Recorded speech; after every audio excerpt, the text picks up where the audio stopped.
Yo, what up, y'all? It's your boy Rob coming back at you once again with another live stream. So before we get started, you already know what to do. If you're not subscribed to the channel, make sure you hit the bell icon twice. Smash the like button, share this video out to all of your followers, and let's get it cracking, all right? So shout out to everybody who is in the building early. It's good to see each and every one of you. If you guys can hear me okay, please give me a thumbs up or a radiation emoji in the chat. If you guys cannot hear or see me clearly, please give me a thumbs down or an angry face. While you guys are doing that, I'm going to shout out everybody who's in the building early, all right? Shout out to Win, Lose, or Rug. Please throw some flames in the chat for Win, Lose, or Rug, enforcing the likes early. Definitely appreciate it. We got Reparations Nation in the building. Shout out to you. We got AB Promotions in the house. Shout out to my man AB. Shout out to my man DJ Elmo. We got Vovo 2 Love in here. What's good with it, Vovo? Shout out to my man DC Precise. And we got Tedra Mitchell, all right? Shout out to the early morning crew. It is good to see each and every one of you, all right? So what we're going to do is we're going to talk about some statements that Governor Polis in Colorado said, as well as some shocking truth about the crime going on in New York City. Very, very wild. All right, we got two articles from the New York Post that we're going to take a look at. Here goes the first one. Everybody's favorite gang. You guys know this picture by now. Governor Jared Polis is gaslighting on Tren De Aragua takeover of Aurora, Colorado apartment buildings. All right, so we're going to see what exactly is going on here. Migrant gangs are turning Aurora, Colorado apartment complexes into hellholes, and the Democratic governor is turning a blind eye. Now, this is interesting, right? Because we got a lot of content to talk about today. We got a lot of stuff to talk about. This turning a blind eye thing is a thing that you're going to see as being consistent amongst people of a particular political party. Why am I saying that? The reason why I'm saying that is because I don't know if anybody's heard the new reports that have come out, but the new strategy that Kamala Harris has been using to quote unquote avoid things is to wear earbuds as she's being questioned by the media and then ignore the media.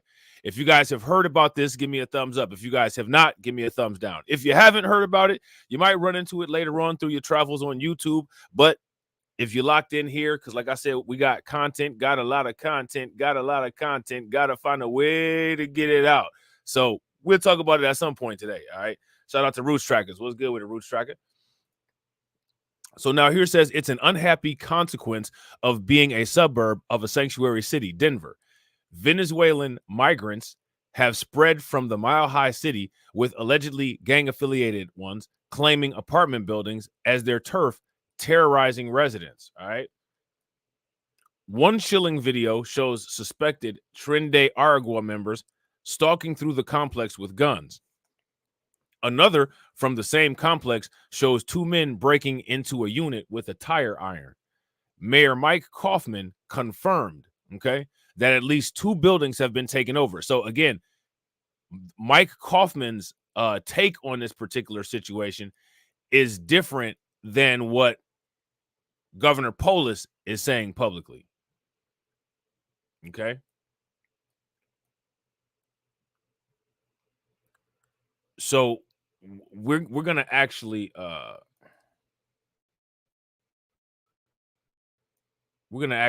add this other article in here, even though we've been talking about this.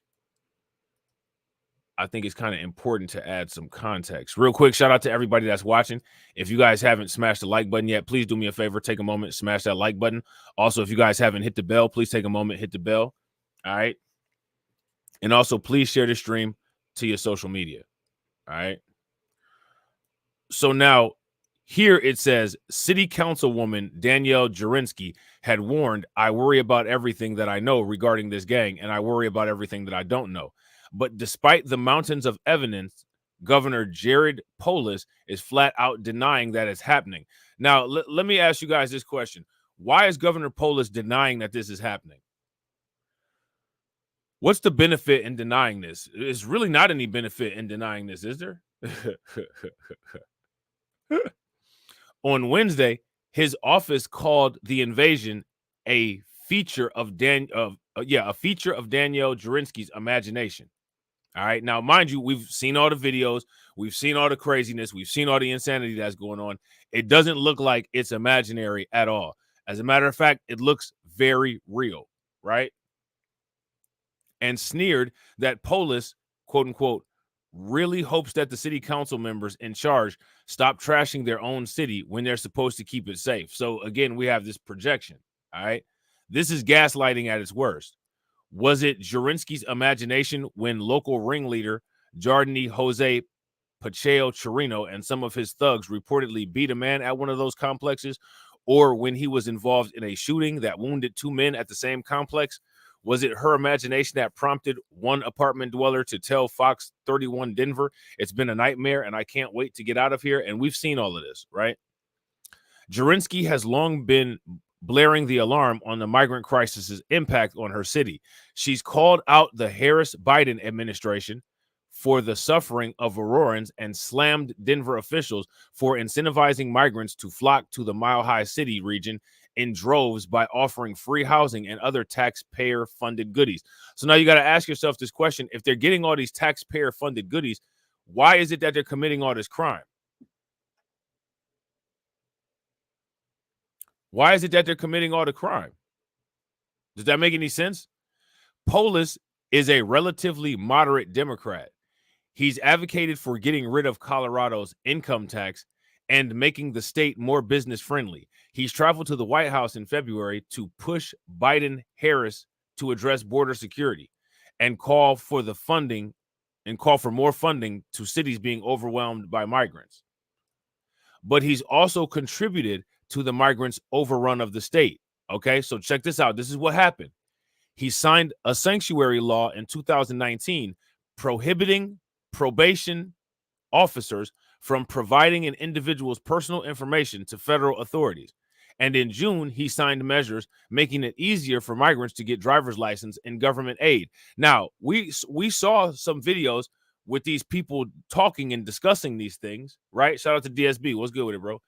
And they said that they wanted to be compliant with law enforcement. So again, that's why in those videos, I asked the question, how can you possibly be compliant with law enforcement if you want to encourage and support the sanctuary city stuff and everything that comes with that? I don't know if people realize this. Hopefully they do by now, but this is what comes with a sanctuary city. Would you guys agree? If you guys agree, give me a thumbs up.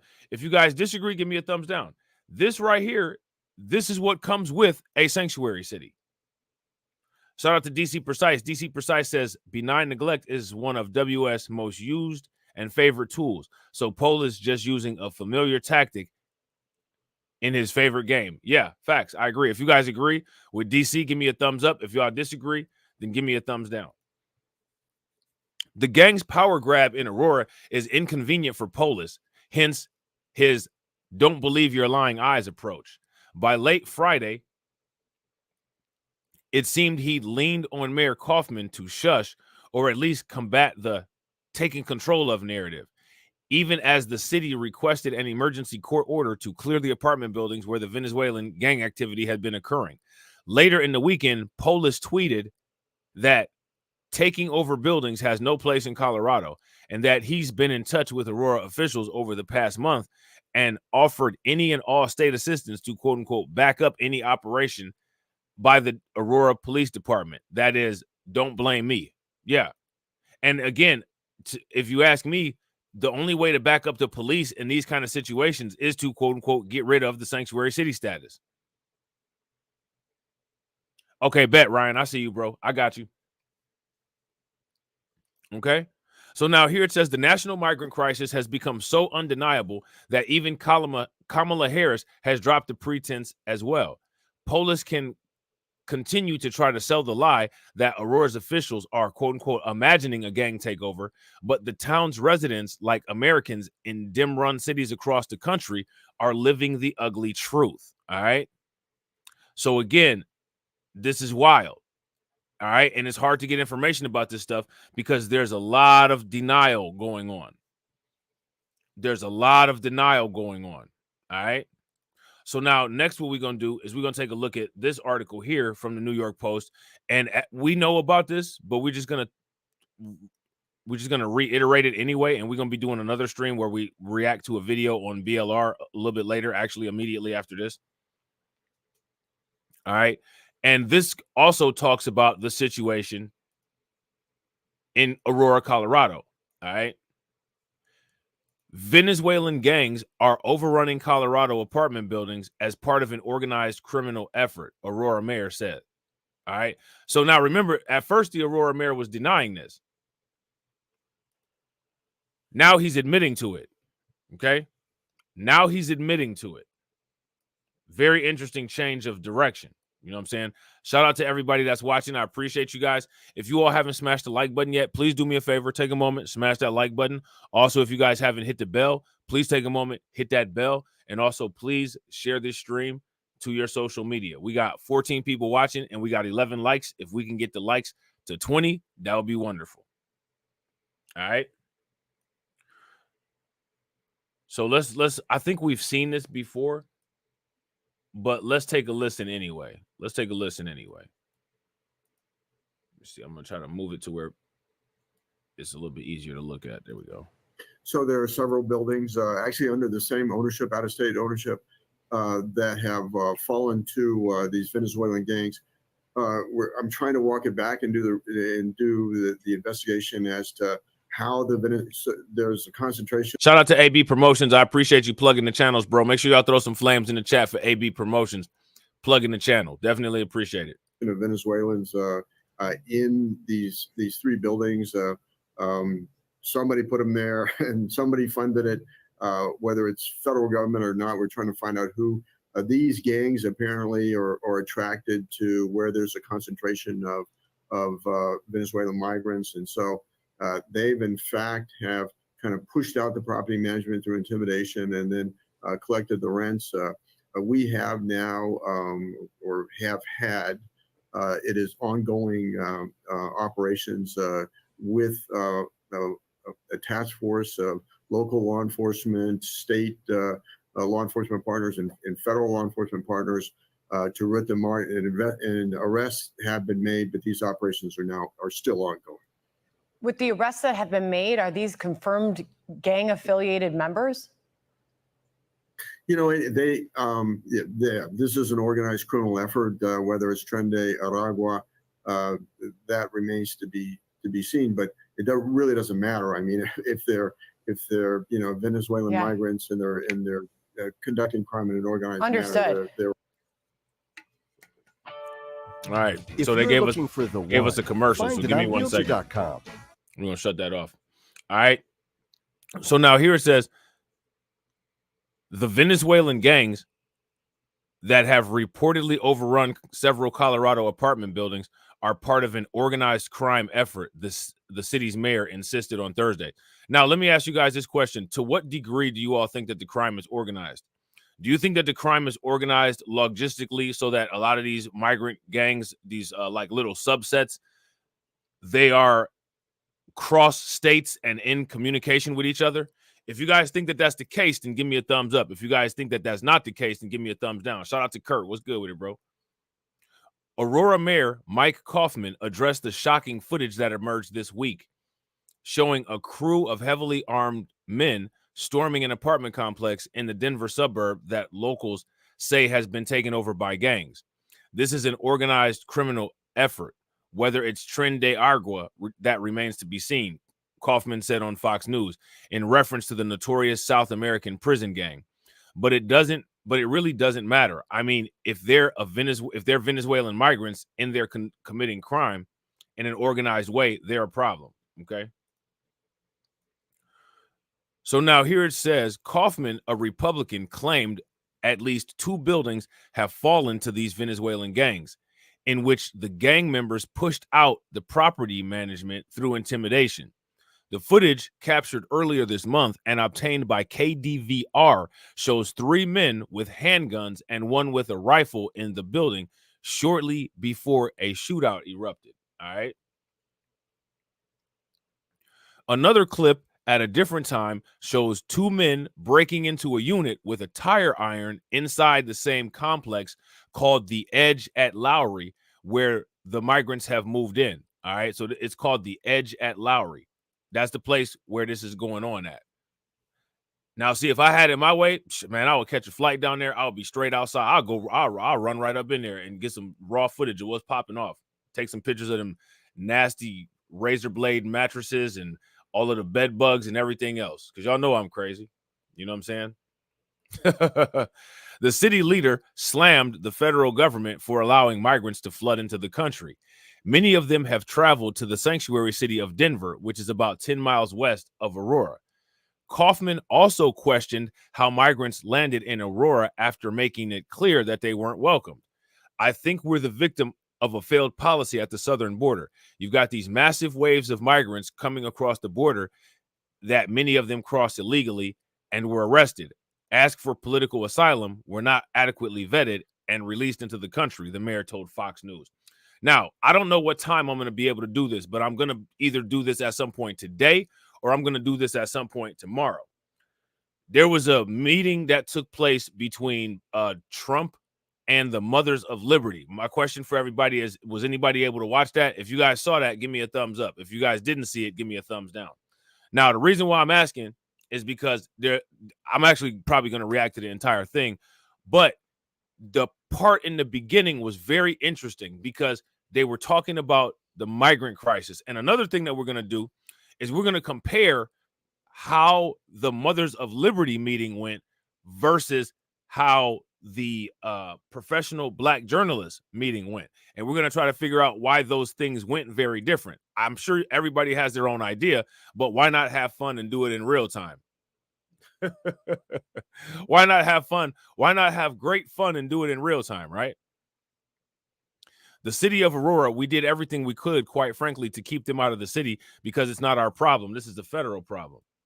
Federal officials might have worked with nonprofits to place migrants in the building, Kaufman speculated, attracting a criminal element to the apartment complex meant to exploit the migrants. Despite the assertions from Kaufman and Aurora Councilwoman Danielle Jurinsky, Colorado Governor Jared Polis's office dismissed that the buildings have been seized by gang members. So now here's my question for you. If you don't consider that as getting seized by gang members, my question for everybody is, what do you consider that? You know what I'm saying? My question is, what do you consider that? And shout out to everybody that's watching, man. I really appreciate you guys. If you all haven't smashed the like button yet, please do me a favor. Take a moment, smash that like button. Also, if you guys haven't, take a moment, hit that bell. Also, if you haven't shared the stream to your social media, please take a moment, share the stream to your social media. We got 19 people watching and we got 13 likes. Let's try to get the likes to 25. All right. So now, next what we're going to do is we're going to take a look at this article right here. All right. Let me see. Let me get rid of this real quick. Hold on real quick. This article here is from today at 8 o'clock in the morning. All right. They just posted this at 8 o'clock. All right. And Tedra, also make sure that you leave a comment as well so that I could throw a wrench on there, for you. Anybody else on this channel that needs a wrench or feels that they're deserving of a wrench, please leave a comment and I will take care of it as soon as possible. All right. Once deported migrant. Why are they all always once deported, ladies and gentlemen? Why are they always once deported? So somehow they end up getting deported and then they come back. How does that always happen? How does that happen so frequently? Isn't that kind of weird? Once deported migrant arrested after intense manhunt following random stabbing of teen girl at baseball game. How many people heard about this? If you guys heard about this, give me a thumbs up. If you guys have not heard about this, then give me a thumbs down. A previously deported migrant suspected of crimes across the United States since returning illegally has been busted in Indiana after a teenage girl was stabbed at her brother's baseball game, according to cops. So again, one thing that you notice about a lot of these crimes, for whatever reason, when it comes to these quote unquote migrant crimes, right, is that it seems like they're kind of disproportionately against women. Would you guys agree? If you guys agree that they're kind of disproportionately against women, give me a thumbs up. If you guys would disagree and you think that they're not disproportionately against women, then of course, give us a thumbs down and let us know who you think that it is that they're against. All right. Demas Gabriel Yanez, who was 26. So this is this guy's name right here. Demas Gabriel Yanez, and he was 26 years old, was arrested Sunday after an intense manhunt, a day after a 14-year-old girl was stabbed in the hand with a butcher knife at the game in Lowell, Indiana, Lake County Sheriff Oscar Martinez said on Facebook. The attacker also tried to stab the girl's mom when she tried to help her daughter, who has since been discharged from the hospital following the quote-unquote random attack. So they're doing that zombie stuff. They're doing this violent zombie style attack. Shout out to Miss Nisi. What's good with it, Miss Nisi? Okay. They're doing this violent zombie style stuff. Yanez was quickly identified as a suspect, with the sheriff's department warning that he should be considered armed and dangerous in a series of appeals over the weekend. Now, let me ask you guys this question. With this dude's immigration status, how would that work as far as arresting him and getting him back to where he needs to be? Because he definitely doesn't need to be anywhere here, especially being that he was deported already, right? He don't need to be anywhere here because he was deported already, right? Would you guys agree? If you guys agree, give me a thumbs up. If y'all disagree, give me a thumbs down. He was finally found Sunday running through a cornfield in the southern part of the county and arrested after an intense manhunt and eventual pursuit on foot. So this dude was in the field. He was in the field of dreams. There he goes right there. Look at this. Looking crazy, man. Look at this. It is believed he was in the process of cutting his hair to change his appearance just before he was arrested. The photos showing the thick locks Yanez had earlier wanted images now largely hacked off as he was led away in handcuffs. The sheriff also said that investigators have learned Yanez, look at this, all right? This is important. Pay attention to this. The sheriffs also said that investigators have learned Yanez has been deported to Honduras in 2018 and may have engaged in criminal activity across the United States since returning to the country illegally. The U.S. Department of Homeland Security has been notified of his arrest, the department said. So we got to ask that question, how did he end up getting back into the country? Shout out to Hob. What's good with it, bro? Now, shout out to Tedra. Tedra said nobody has used power tools on them. There was an instance where a power tool was used on a migrant. There's a description of what happened. I'll let everybody come to their own conclusion. There's a video, and I believe that video is on BLR2, and it's about an instance that took place in New York. The individual that, quote unquote, used the power tool got hit with hate crime charges. Okay. The individual that used the power tools in that instance ended up getting hit with a hate crime charge.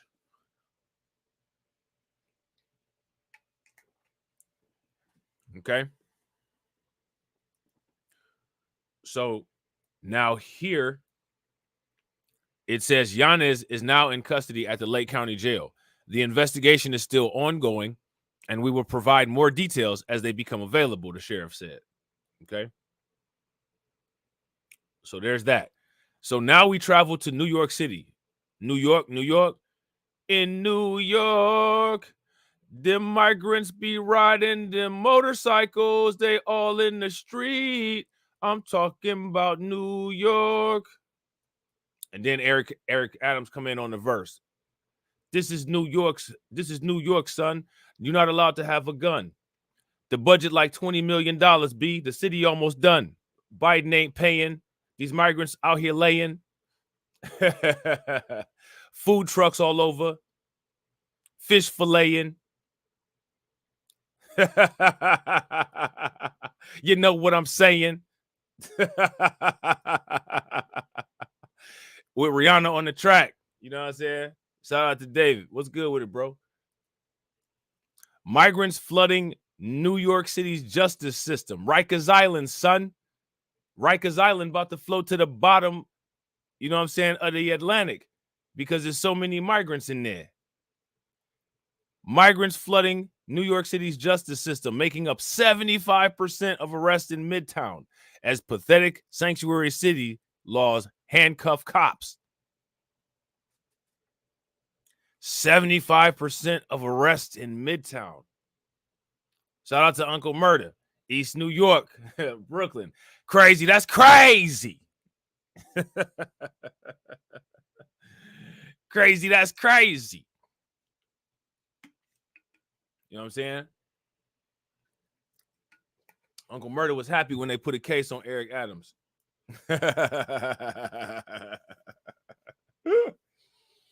He talked about it in the year-end wrap-up.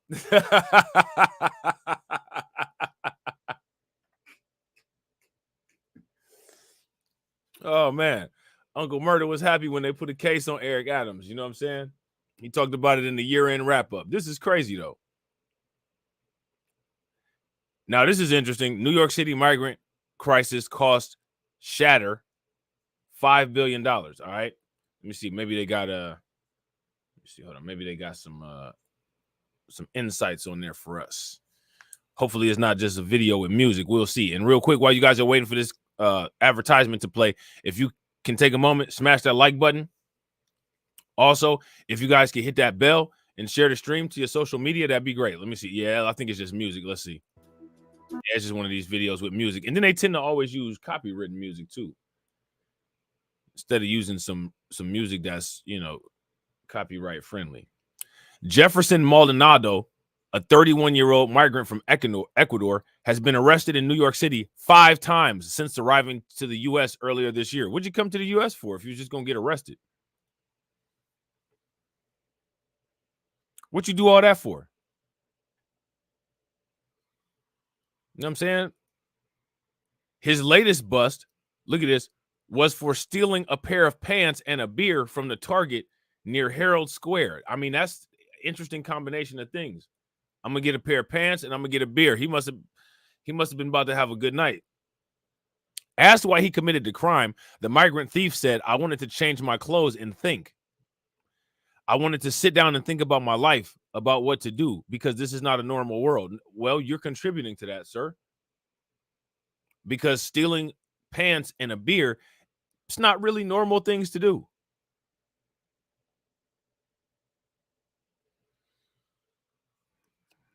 It's not really, it's not really the things to do. Would you guys agree? He was just one of 5 migrants in a Manhattan courtroom for arraignment one night last week. So they got migrants all over the courtroom. I was in court recently, you know what I'm saying, because of a traffic violation. And believe it or not, it was a lot of migrants in the court where I was at. You know what I'm saying? And I'm like, I didn't even know it was like that. I guess it's just kind of that situation where, like, one day it just be a whole bunch of migrants. You know what I'm saying? Like, everything be normal, and then boom, it's just a whole bunch of them. You know what I'm saying? So now here it says across New York, recently arrived migrants are flooding the criminal justice system at far higher rates than public officials have acknowledged. Now, let me ask you guys this question. Why are the public officials not acknowledging these high rates of migrants circulating throughout the justice system? Why are they not doing it? One reason that they might not be doing it, right, is because we've talked about this before, especially extensively when talking about New York City. And one of the things with New York City is that they don't really keep track of migrant crime like that. Remember? Eric Adams himself said that. Police sources shared with the Post a staggering estimate, all right, that as many as 75% of the people they've been arresting in midtown Manhattan in recent months for crimes like assault, robbery, domestic violence are migrants. In parts of Queens, the figure is more than 60, sources estimate. So what's interesting about this is that in both situations, they make up more than 50%, which is a majority.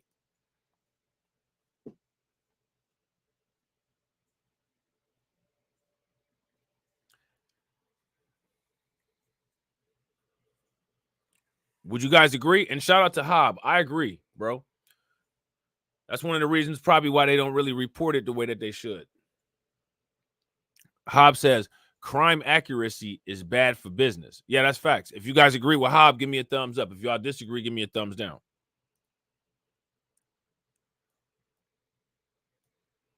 On any given given day, Big Apple criminal court dockets are packed with asylum seekers who have run afoul of the law. And again, what are they doing? The problem is made much worse by sanctuary city laws that mean New York cops aren't allowed to work with ICE on cases in which they believe suspects are in the country illegally.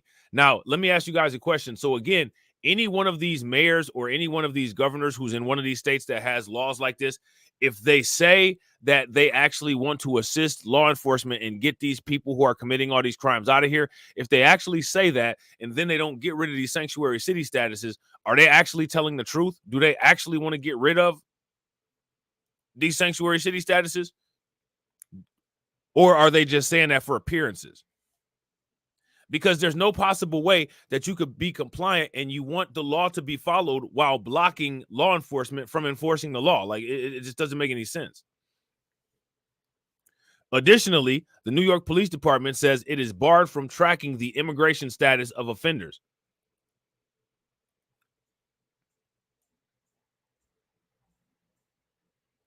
This makes it almost impossible for the authorities to get their arms around the problem, experts and sources on the ground say.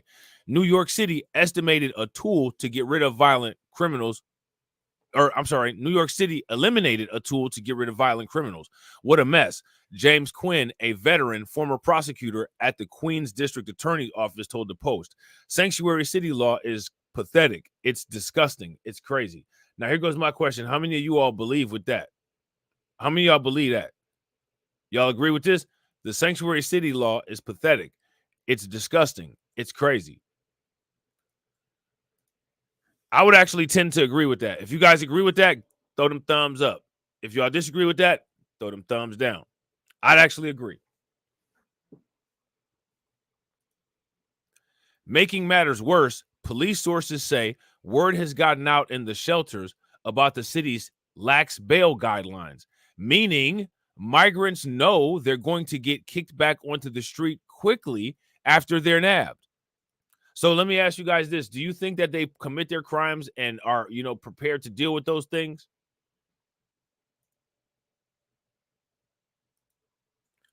A city hall spokesman pointed to Mayor Eric Adams' previous call for city council to change the sanctuary city laws. Last week, Adams said, right now, we don't have the authorization to be able to coordinate with ICE. We have to follow the law. And I mean, I don't understand why they just can't do something executive or directly and just get rid of the law. I don't understand that. I'm sure there's some type of process that they got to take through judicial means or something like that. But there should be some type of workaround also. Would you guys agree? If you guys agree, give me a thumbs up. If y'all disagree, give me a thumbs down.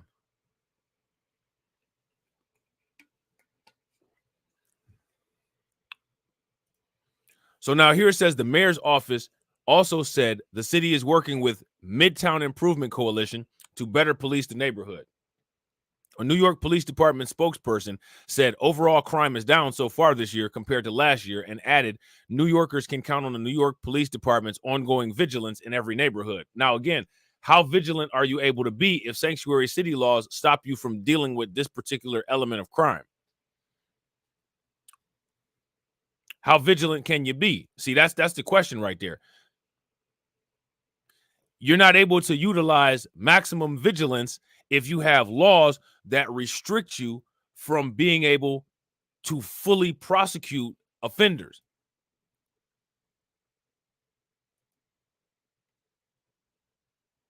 You know what I'm saying? Real quick, shout out to everybody that's watching. I appreciate you guys. We got 26 people watching and we got 22 likes. If everybody could bang on that like button and try to get us to 40, that'd be great. If you guys haven't shared the stream, take a moment, share it to your social media.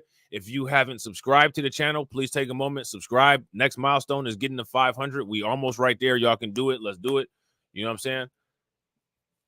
However, the spokesperson also noted police officers are prohibited from asking about the immigration status of crime victims, witnesses, or suspects, and therefore, New York Police Department doesn't track data pertaining to immigration statuses. So now here's my question. How do they know who's committing what crimes then?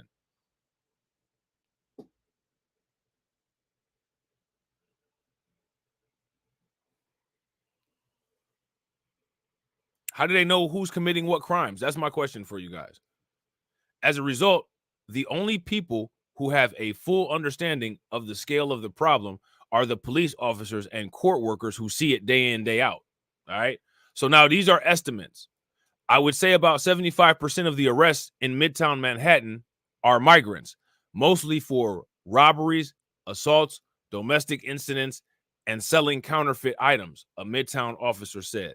He said the figure is an estimate because you can't be 100% sure they're migrants unless you arrest them in a shelter or they're dumb enough to give you a shelter address. Now, mind you, when this is interesting, right? How many people are familiar with HIPAA? If you're familiar with HIPAA, tell us about HIPAA. Why am I saying that? I'm saying that because of this. What it seems like sanctuary city status grants migrants is a HIPAA-like shield of protection around their immigration status, which in some cases, their immigration status might be in criminal violation. They might be in deportation proceedings. They might be somebody that was previously deported. So you're not allowed to figure out what their information is, and you're also not allowed to give their information to other law enforcement agencies if you are an existing law enforcement agency. How is that supposed to be efficient for decreasing crime?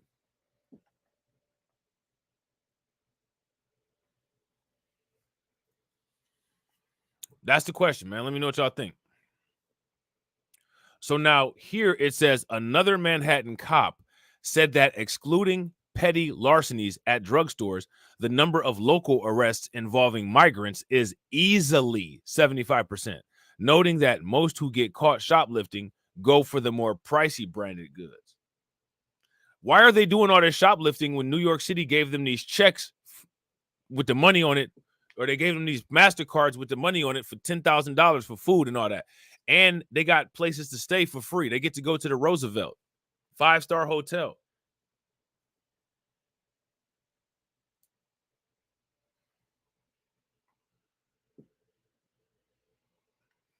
Why is that? They can't be bothered with lower end stores. They like Lululemon and Sunglasses Hut, he said, adding that migrants are behind most of the pickpocketing and phone and chain snatches New York Police Department is encountering. And then what are they doing with those things? Selling them back to people? The problem is visible in Queens too, or in Queens courts too. There are days when we have so many migrant cases, we have to call in for extra Spanish interpreters, a law enforcement officer at the Queens Criminal Courthouse told the Post. Another court officer said, come Mondays, almost every case is a migrant. Why Mondays?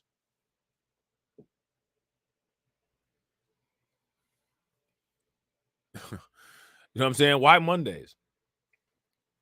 While many of the crimes are domestic incidents or petty thefts, others are far more heinous, sometimes involving gang violence or vicious sexual assaults. And honestly, the gang violence and the vicious sexual assaults, those are the ones that we see the most of, seems like. Tren De Aragua, you know what I'm saying? MS-13, all of that stuff. Venezuelan migrant Yerlex Daniel Guzman Quintero was arraigned in Queens criminal court on August 28th, accused of a deplorable act of sexual abuse against his girlfriend, in which he viciously choked her and held a knife to her head. Court documents allege that it happened all in front of her child. That's wonderful. The same day, migrant Dioncio Moran Flores was arrested in Manhattan criminal court for allegedly graping his 5-year-old daughter. Jeez. He was ordered held on $150,000 bond. What? Somebody make it make sense.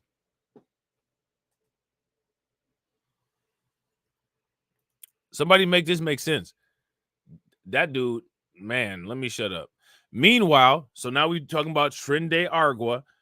Meanwhile, Tren De Aragua, the vicious Venezuelan prison gang wreaking armed havoc around the country, has set up shop in New York City and is already tied to hundreds of crimes, including the shooting of 2 NYPD cops who were trying to arrest a member in June. The very same pack of thugs has been arming up to facilitate further terrorizing the city, smuggling guns into city-run shelters in food delivery bags to evade metal detectors.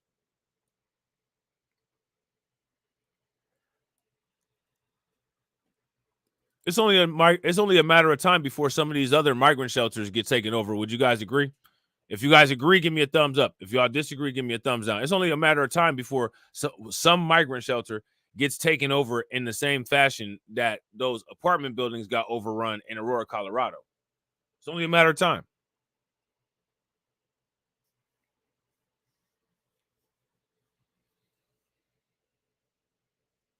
Shout out to Brooklyn Queen and shout out to Miss Nisi for hitting the bots. I appreciate it.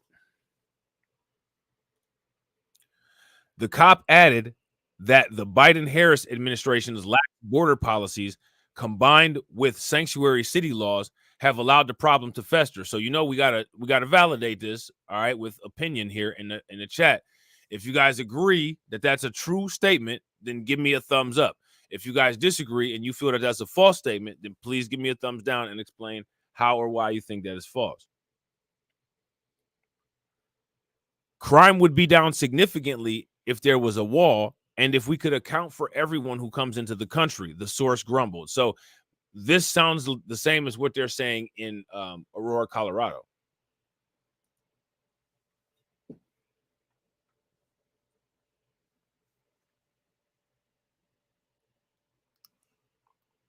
Okay. And more importantly, throw them out if they commit a crime. Some migrants have become recurring guests of city jails and courtrooms and are often back on the streets to reoffend as quickly as possible. They don't care if they get arrested. They laugh if they get sent to Rikers. Where they come from, they get tortured in jail, a Bronx cop said. So, the rights and, comfort that they get in a prison or a jail here, what I'm saying? It's kind of an easy time compared to, being in one of them Venezuelan prisons. He added that while most people arrested in the borough are migrants, it's impossible to say if they entered the country during the massive wave that began in spring of 2022. About 64,000 migrants remain in the city's shelter and social service system. Migrant arrest numbers in Queens don't fare much better than those in Manhattan. A cop estimated that more than 60% of people arrested in Jackson Heights are migrants, whose offenses involve such crimes as robbery, grand larceny, and assault. Roosevelt Avenue and 91st Street looks like a scene from Casablanca with all the vendors. You can buy food, clothes, toys, electronics, tools, and get your car washed. The New York Police Department source said of the mass-scale open-air bazaar that has sprung up along the sidewalk. The area has become a third world country. Now, this is what people be saying about this kind of stuff all the time. The area has become a third world country, and it seems like City Hall doesn't care about the taxpayers who live and work there.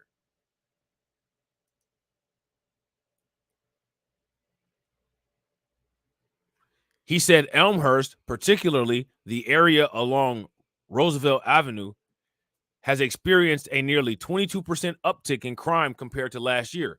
Much of it is migrant related, putting it in second place for the worst increase of crime citywide, trailing only Central Park in Manhattan. Business owners and residents of Jackson Heights and Elmhurst said they've watched helplessly as the neighborhood has taken a nosedive into a crime-ridden slum. Now, let me ask you guys this question. Does that sound a lot like those apartment complexes in Denver? If it sounds a lot like those apartment complexes in Denver, give me a thumbs up. If it don't sound like them apartment complexes in Aurora, give me a thumbs up. If it don't sound like that, then give me a thumbs down. Shout out to Edward Berry. And yo, TCU AOC, leave a comment after the stream so I can add a wrench. Shout out to the unit. Put some alerts in the chat. Put some bells in the chat. The unit in the building. Hit the button. People don't want to come to the pharmacy because of the sidewalks here, said Jenny Leal, pharmacist at Me Pharmica on Roosevelt Avenue, while gesturing to a row of at least 50 vendors who have set up shop in the immediate vicinity. Now, don't they have some type of vending? Don't they have some type of vending zoning?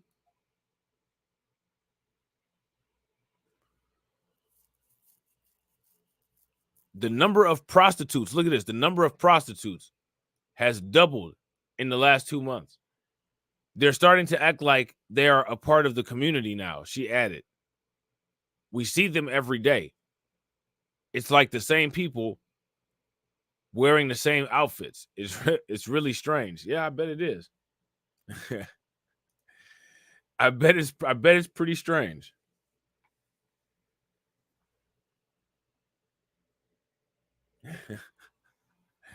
It's definitely got to be strange. Shout out to John Guillory. What's good with it, bro? Shout out to Young Nine. What's good with it?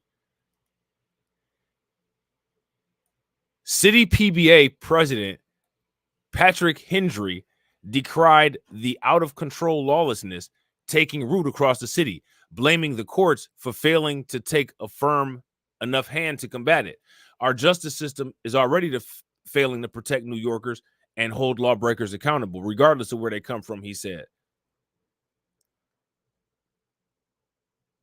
But now word has gotten out that you can come to New York to commit crimes and attack police officers and be out the next day. That message needs to change in order to keep dangerous people off our city streets, Hendry said.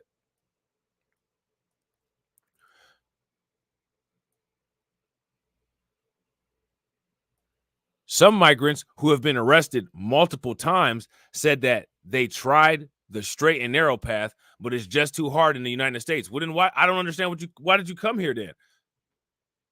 If that makes sense, give me a thumbs up. If it doesn't make sense, give me a thumbs down. Yeah, it's expensive here. You know what I'm saying? There's a lot of stuff going on here in the United States. There's a lot of stuff going on in the United States. You know what I'm saying? Some migrants who have been arrested multiple times said they tried the straight and narrow path, but it's just too hard in the United States. How is it hard in the United States when you come here and you get literally all kinds of benefits? Free healthcare. You got Minnesota doing all that. You know what I'm saying? You got where else is doing that? California giving them free Medicaid and all that. CalStat, right? New York City, they getting food stamp cards. They got Yamps up there in New York.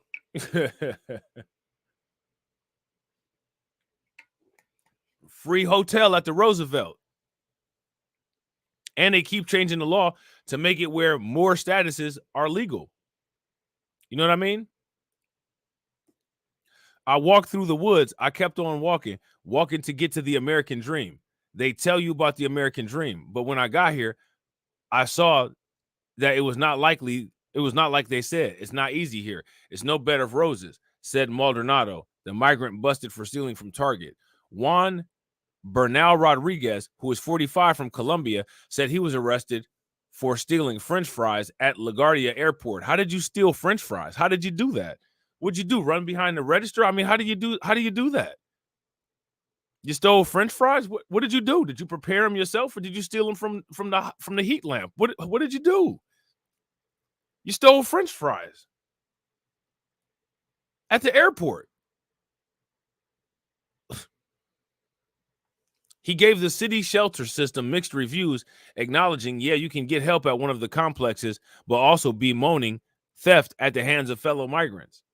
It's not always easy in the shelters. They steal there. People steal your stuff, he said.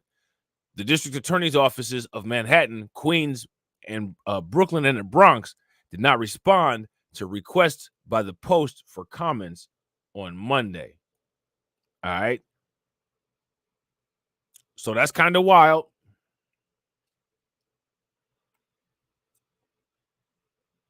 Kind of wild. So I think this is a new figure that's come out. The 75% of arrests in Midtown are migrants. I don't know without official crime reports if they'll be able to, quote unquote, substantiate that number, but that's kind of crazy. That is kind of crazy. All right. Shout out to everybody that came through. If you haven't smashed that like button yet, smash that like button. If you haven't hit the bell, take a moment, hit the bell. Shout out to the replay gang, #replay gang. Y'all know the deal. Make sure that you watch it all the way through. Watch it to the end. Hit the buttons that come up at the end. All right. Got some more content coming. Got some more streams coming. Got some more videos coming. Hopefully y'all got the alert bell hit twice. I appreciate everybody who's here. Remember, for the people that need wrenches, make sure that you leave a comment on this video, after this video, and the wrench will be there for you the next time we go live. I appreciate each and every one of y'all. I will see y'all later on in the day. And as always, ladies and gentlemen,